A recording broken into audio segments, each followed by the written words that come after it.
Ndjekim. Qartë.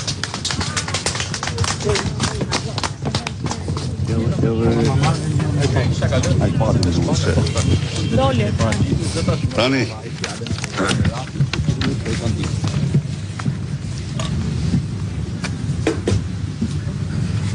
spari njëherë të gjitha atyre që na ndjekin, ju uroj gëzuar vit në ri 2026, një vit me më të mirat për ata dhe më të dashurit e tyre.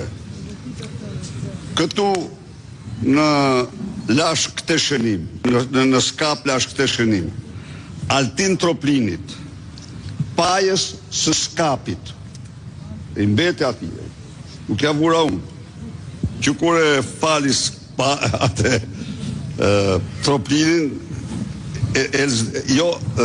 Elvis Doçin a i ngeli paja i skapit. Armiku të pluralizmit politik dhe avokatit të Meg Gonigalit, me garanci se krimet e tij nuk do mbeten pa ndëshkim në meritur ligjor. Sali Berisha. Data e të gjitha. Tani, natyrisht, ma solla atë, bjerë pak të po. Natyrisht, këtu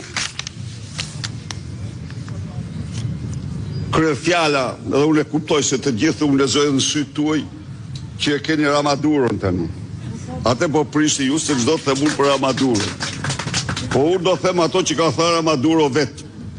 Me lejoni pak t'u informoj se çfarë ka thënë Ramaduro për vetën e tij. Ah, bravo. Kjo nuk ka këtu internet. Më sill pak telefonin se duhet lezuar se është interesant ç'thot Ramaduro për vetën e tij, që të flas kësaj herë mos flas me fjalët e mia, po me fjalët e tij. Ndërkohë që vjen telefoni, kë gjetet sot aty doktor? Urdhë? Kë gjetet sot në SPAK? Në SPAK gjeta Meg Gonigalin,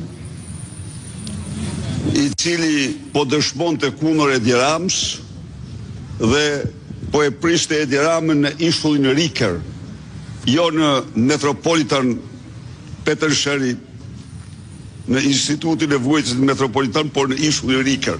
Ishulli Riker është një ishull burg si muze, me të gjithë banditët e mëdhej të historisë Shteteve të Bashkuara, i kanë aty edhe gurët e varrit, i kanë të gjitha, se kanë hyrë nuk kanë dalë më prej atij ishulli. Kështu që aty po gjeta një gjëra pak këtu, mbaj pak këtu. Vetëm një minutë, ju lutem, më falni.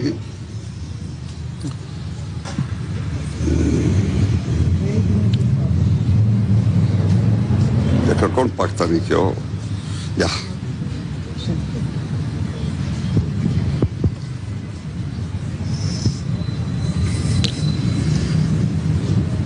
Ja çfarë shkruan Edi Rama për veten e vet. Në gjykat, se unë isha dhe në gjykat, kishte ndryshuar emrin nga Edi Rama në Endri Kajsiu. Ka marrë emrin e Endri Fugës dhe mbi emrin e Bledi Kajsiut. E lexuat, besoj e kuptuat dhe ju. Po. Tani thot këtu se u arrestua, thot, Nicola Maduro dhe ca trushkullur, thot, po presin që delta të zbresin në Surrel për të arrestuar Edi Ramën. Pra, çfarë është kjo? Edi Rama e pranon vetë se është fajtor, por nxjerr si argument të vetëm, jo du ta lexoni këtë, se unë e kuptoj, nxjerr si argument të vetëm se Venezuela ka naftë dhe Shqipëria nuk ka naftë. Sipas tij, pra, sipas tij dhe kartelet në Venezuelë janë më të mëdha se sa kartelet në Shqipëri. Pra, sipas Endri Kajsiut, emri të ri të Edi Ramës, ja ka botuar edhe ky, ja kishte botuar edhe ky gazetari i Linda Ram, si quhet ky shpifsi, i dënuar për shpifje, i prapaskencë, Doçi, edhe ky Doçi e ka publikuar këtë. Pra, sipas Edi Ramës, problemi është se Shqipëria, Venezuela ka naftë dhe Shqipëria s'ka naftë. Pa çka se u thoshte shqiptarëve se shpiragu noton mbi naftë. Këtë e harron ky. Ose u thot se kartelet janë më të vogla në Shqipëri se në Venezuelë. Pa çka se kartelet shqiptare kontrollojnë tregun e Europës. Pra, të gjitha këto dëshmojnë se Edi Rama pranon vetë fajsin, pranon se është Ramaduro i Europës, pranon se ka vetëm një fat dhe ky është fati i Maduros. Por këtë natyrisht do t'ja japin deltat apo do t'ja jap populli shqiptar, unë them do jap populli shqiptar. Megjithatë, për djeni me Gonigali ishte aty. Po kishte ardhur, po bënte dëshmi të reja se është hap dosja e tij. Pra, këto janë pastaj ka dhe ca gjëra tjera të marzira, po për të informuar që në akuzat kundër Sali Berishës rezulton edhe fakti se dëgjojmë tash se është për të fakti se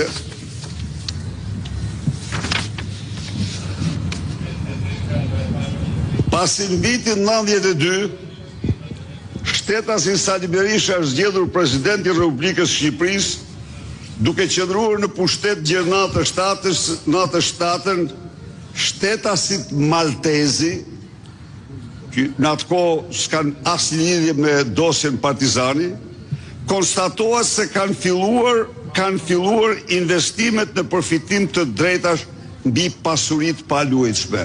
Tani dëgjojnë cilat janë pasuritë. Referuar deklaratave të dorëzuara në ILDKP të pasurisë, konstatohet se shtetësia Argita Maltezi ka evidentuar në deklaratë të dorëzuar me 16/8/2006, referuar deklaratës 31/3/2006 për vitin 1993, pronësinë vetëm të një apartamenti banimi me sipërfaqe 77 metër katror në rrugën Myzeqari përfituar nga privatizimi. Pjesa që zotron 1/3 e apartamentit. Gjithashtu Sali Berisha deklaron se zoton një apartament 3+1 privatizuar të drejt reale zotrojnë deklaruesit bashortja dhe djali. Tani, kjo se vajza im